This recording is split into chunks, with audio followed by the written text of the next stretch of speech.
ayakii qoslaay oo dhahayaan waan iska kaa cafinay oo yacni intaasoo sano gurigiisa xataa gurigiisa maysan imaanin way ku dhaheen yacni waa iska kaa cafinay xaaskaaga aana soo wacday waxay nagu tiraahday iska cafiye soojkayga heshiiya dagaalka ma fiicno ayadii aaway markaasuu hal mar wuxuu bilaabay inuu ooyin afka furto oo yiraahdo yacni waan garawaaye xaaskayga wanaaga badneed qiimaha iyo agteyda ku laheyd waxaan ahay nin xun yacni xaaskayga si xunaa ula dhaqmay hal mar ayay walaalihiis waxay indhaha ku kala qaadeen sikadiisa ku arkeen gabadhii oo dhulka taala aad ayay u naxeen.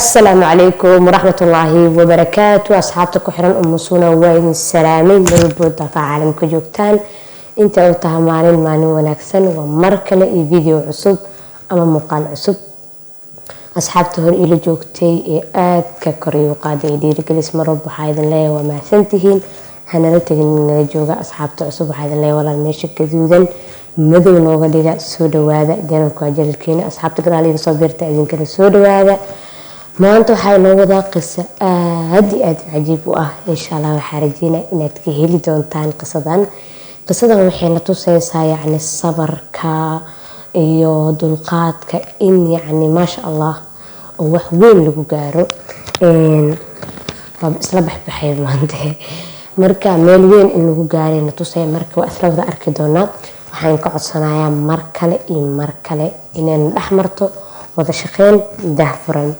waxaa idinka codsanayo kale inaa Instagramka igu soo gudbisiin hadaa qisooyin famil oo barobale misal xaliyay iyo maxaa la yiraahdaa kuwa hada taagan oo kale si anaga wax uga faa'iideysano waxaan rabnaa inaan wax kala faa'iidno meesha waxa soo galay inaa wax iga faa'iidin adisti adinkana commentiga wax in kaga faa'iido biidnillah iyo qisooyin ay soo gudbisaan Instagramkayga Umu Suuna igu soo gudbi kartaa ama Facebookayga Faadimo Isxaaq Axmed ay ugu qoran nuur noqsi dirsan yahay marka welcome ha ismartiyeenin aan yacni isla shaqeyno qisadeena aan u guda galnay hadda tareenka yuusaka tigin soo wada raacno qisadan gabadh ayay ku socotaa gabadhan qisada ay ku socoto magaceeda lama soo bandhigin laakiin aniga ayaa magac bixinaa si ay qisada noogu qurxanaato ee maasha Allah noogu noqoto gabadhan waxa ula baxayaa Saara gabadhan Saara waa gabar aad iyo aad u qurux badan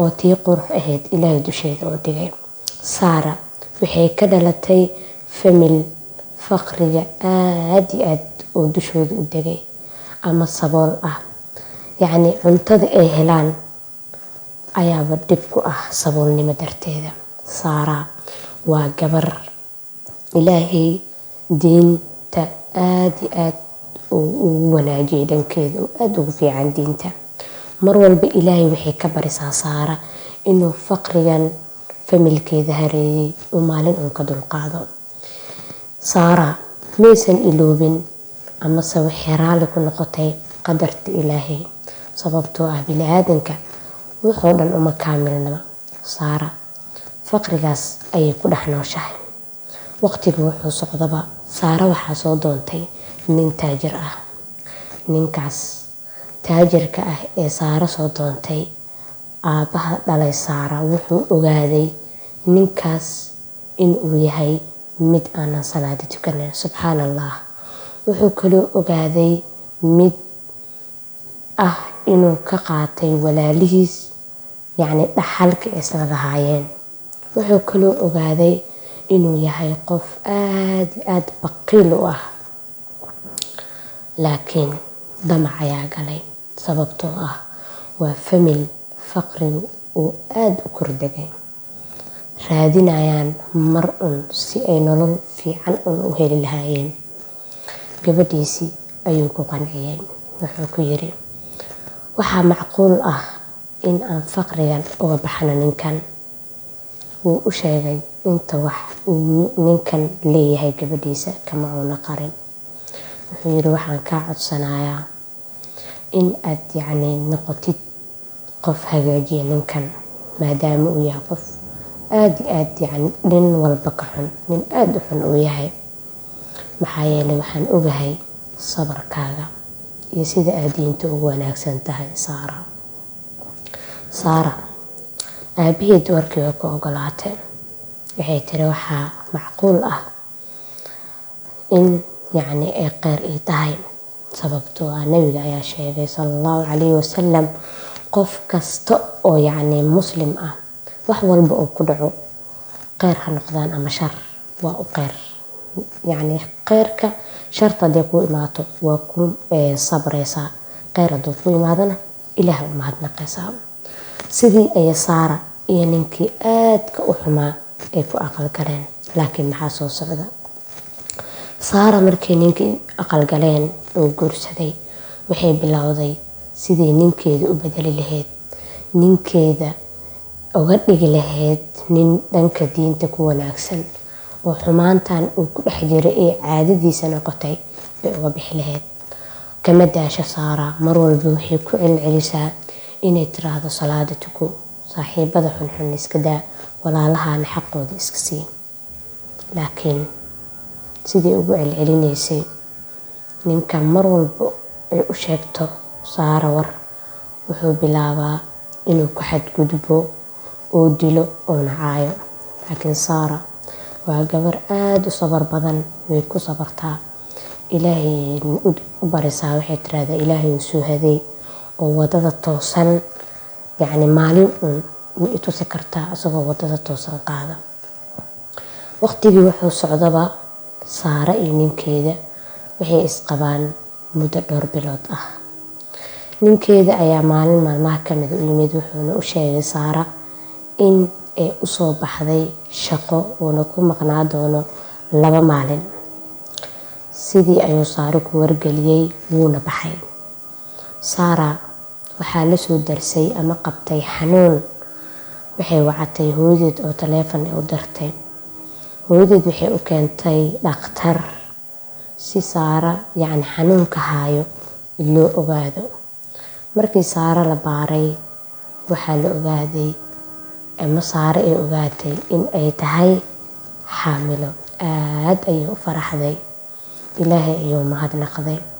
waxaa saara qalbigeeda soo galay in uu ninkeeda hadduu maqlo arintan uu yacni isbedeli doono, ee waxay ku rajo weyneed inuu ninkeeda kusoo laabo doono wadadii wanaagsaneed. hooyadeed ayay waxay ka dalbatay saara in aysan cidna u sheegin inay saara uur leedahay ilaa ninkeeda uu dib uga soo laabto. hooyadeed arintii way la qaadatay.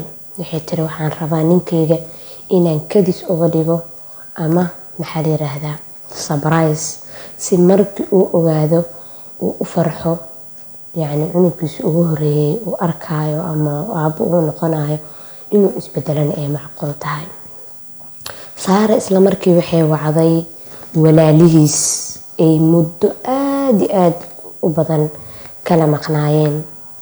waxay ka codsatay walaalihiis in ay ninkeeda iska cafiyaan, arinta ka dhaxaysay ayna xal aysan noqonin in la kala aamusnaado oo dagaalkana sii taagnaado. waxay u ballan qaaday walaalihiis in ay uga qaadi doonto xaqooda. laakiin walaalihiis way ka ogolaadeen saara, sababtoo ah waxay ahayd gabar ay ku yaqaaneen run. saara ninkeedii waxay u sheegtay inuu maqan yahay, wuuna imaan doono 2 beri kadib. waxay ka codsatay inay imaadaan 2daas beri kadib oo yacni xal iyo heshiis meeshaas lagu gaaro. sidii ayay walaalihiis warkeedii ku qaateen. mar adiga waqtiga uu yahay waqtigii maqrib, saarana salaad ay tukanayso, ayaa waxaa soo laabtay ninkii saara qabay, asagoo aad u qaylinayo oo saaro u wacaayo ayuu guriga soo galay. saara waxay ku jirtay salaad, wuxuu u qaylinayay muddo daqiiqadooyin ah. markay salaadii kasoo baxday, ayadu aad u faraxsan, aad u qoslaysa oo yacni isdhahaysa u sheeg arintii, oo usoo ordaysa ayay ninkeeda u timid. laakiin maxaa dhici doona? mar alaale markay u timid ayuu wuxuu ku bilaabay inuu gabadhii ku qayliyo, ku xadgudbo. hal mar ayay wareertay, kadibna dhulka ayay ku dhacday. ninkii aad ayuu u naxay. wuxuu isdhahay way dhimatay, maxaa dhacay? adiga xumaantaada saan miyay xaaskaagina disho maa gaarsiisay?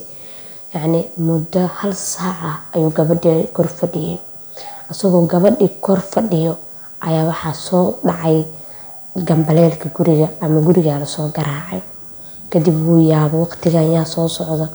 albaabkii hadduu furay, mise waaba walaalihiis ee intaasoo sano ay kala aamusnaayeen. ayakii qoslaaya oo dhahayaan waan iska kaa cafinay.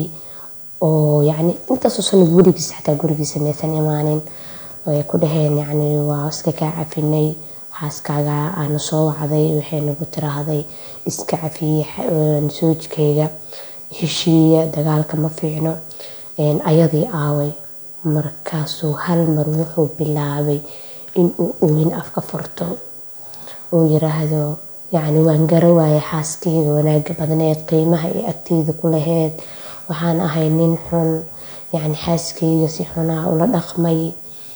hal mar ayay walaalihiis waxay indhaha ku kala qaadeen, sikadiisa ku arkeen gabadhii oo dhulka taala. aad ayay u naxeen. gabar walaashiis ah ayaa soo oroday. kadib waxay sameysay inay gabadhii catar sanka u saarto. sidii ayay kusoo kacday Saara. markay soo fadhiisata ayay u sheegeen wixii dhacay. intii ay ayada miirkeeda maqnaa ama suuxsaneed. laakiin Saara way dhoola cadaysay, wayna qosashay. waxay ku tiraahday aniga waxaan ku jiraa bilihii ugu horeeyay ee uurkayga. sidaas darteed ayaan u wareeray oon u dhacay. yacni ninkayga dhib iima geysan. bal fiiri, waxay qarinaysaa ninkeeda inuu nin xun yahay. waxay diidan tahay in walaalihiis ay maanta heshiiska ugu wacday ay ogaadaan inuu ayada xumeeyo. laakiin ducadeeda ilaahay kuma qasaarin. ninkeedii iyo walaalihiis markay maqleen inay yacni uur leedahay, waxay bilaabeen farxad. walaalihiis waxay bilaabeen inay u tahniyadeeyaan, ay dhahaan markii kugu horeysa cunug lagu dhala waaye, u tahniyadeeyeen, meeshaa lagu farxay. asagii waxay ku noqotay farxad aan innaba caadi ahayn. wuxuu aad ugu farxay xaaskiisii oo islahaa way dhimatay oo yacni soo noolaatay. waxaa kale dhanka kale kasii farxiyay walaalihiis oo intaasoo sano aysan isla hadlinin, oo gurigiisa weligiis aan soo istaagin, in ay maanta ugu imaadeen. waxaa kaloo aad uga farxiyay in uu aabbo noqon doono oo xaaskiisa waru leedahay. wuxuu bilaabay inuu weysaysto oo salaad tukado oo ilaahay baryo oo yiraahdo yaa rabbi iga cafi dembigii aan kaa galay. ilaahu ii dambi dhaaf dembiyadeyda oo dhan. wuxuu usoo laabtay xaaskiisa, wuxuu ku dhahay iska kii cafi, waa ku xumeeyey, waxaa tahay qof aad u wanaagsan. walaalihiisna wuxuu siiyey wax allaala iyo wixii xaq uu ka qaatay ee dhaxal u lahaayeen. wuxuu yiraahday arrintan oo dhan waxay ku dhacday sabarka iyo ducada xaaskayga wanaagsan ee mar walba ilaahay ii baryi jirtay. qisadeeni maantay halkaas ayay ku dhamaatay. xaqiiqatan wallaahi ilmaha iga soo istaagtay. yacni waa jeclaa dadka markay heshiiyaan oo la wada farxo. yacni qisada qaybta hore markaa bilaabaya iyo qaybta dambe markaa dhameynaya, xataa qofka wuu dareemi karaa dareenka. qisadeena halkaas ay ku dhamaatay. xaqiiqatan waxaan intay ka fahmaynaa gabdhaheena Soomaaliyeed inay qaarkood dhibkan ku jiraan. gabdho badan aan nimankooda ay xun yihiin, ee nimankooda dilaan, waanu ognahay. laakiin gabdhaheena sabarka qaarkood ka taga, ilaahay ma baryaan. abaayo ninkaaga hadduu wanaagsan yahay oo meel yar ka xun yahay, u duceey, hadduu ku dilo sidoo kale u duceey. ilaahay waxaan ka rajeynaa inuusan nin indila qoorta idiin galin. hadduu maanta gabar ay jirto i daawanaysa oo ninkeeda xumeeyo dilana abaayo, ilaahay u bari. waad aragtaa gabadhan qisadeeda, si fiican u dhageyso una daawo. sabarkeeda iyo dulqaadkeeda ayuu ilaahay ninkeeda ugu wanaajiyey. ilaahay haddaa barisid oo gacmahaada kor u taagtid, ducadaada ilaahay dib muu soo celinaayo. ay daacad kaa tahay oo ilaahay keligiis aad isku xirtid. waxaan rajeynayaa inay waanano noqoto. qisooyinka idin soo deynayo ma ahan kuwo iska ciyaar ah. waxaan rabaa in aad wax ku qaadatiin, wax ka fahantiin, nolosheena iyo mustaqbalkeena aad ku dhisatiin. guryaheena si aan u badbaadino, ilaaha badbaadi karo. waa inaan wax badan ka baranaa. hadda gabdho badan marka barnaamij waxaa jiro aad tiktokeyga soo dhigdhigo oo gabdhaha kula dardaarmo. youtube-kan waan soo gelgeliyaa. marka gabdhahaas haddaa barnaamijkaas jeceshihiin oo tiktok aa dhigo, inaa youtube-ka idiin soo dhigana waa iga soo codsan kartiin. adinka ay ku xiran tahay. gabdhaha marka badanaa marka ay raadaan ninkansaana waxayba ku jiraanba dagaalan. gabdhihii iyo nimankii ay qabeen, xataa ma aan gabdhihii la furay, gabdhaha dagaalamayo waa gabdha xaasas ah oo nimanba aadan maqshay karin. subxaanallah. soo ciqaab ma ahan in adigoo xaas la qabay ee aadan ninkaaga yacni aana farxad ayna kugu jirin. abaayo ninkaaga ilaah u bari. ilaahay lehdii karo. ragga soomaaliyeed way iska adag yihiin. adigaa waxaa lagaa rabaa inaad jaceylka bartid. aad bartid inuu guriga wax kaala qabto. aad bartid inuu ilmaha kula haayo. aad bartid inuu ku caawiyo. maanta abuu waxaan ila qabo, abuu saan iyeel, abuu cunugaan ila fiiri. saan waaye haddaa tiraahdo waa ku jeclahay, laakiin jaceylkay qarsanaysin. isla weynna in ku jiro biriijaa lain dhex dhigay. gorma isku imaanaysin. nimankiin ayagana banaanka wax kale loogu sheega. naag ma loo jilco, naag ma loo yeelo, naag ma loo yeelo. marka videoga ugu sii dheeraanayo waa idin salaamaya. walaal haddii muuqaalkayga ku cajabin iga raali noqo iyo walaashaygo. inta aan ku kulmi doono muuqaalka xigo ama videoga xigo. salaamu calaykum waraxmatullahi wabarakaatu.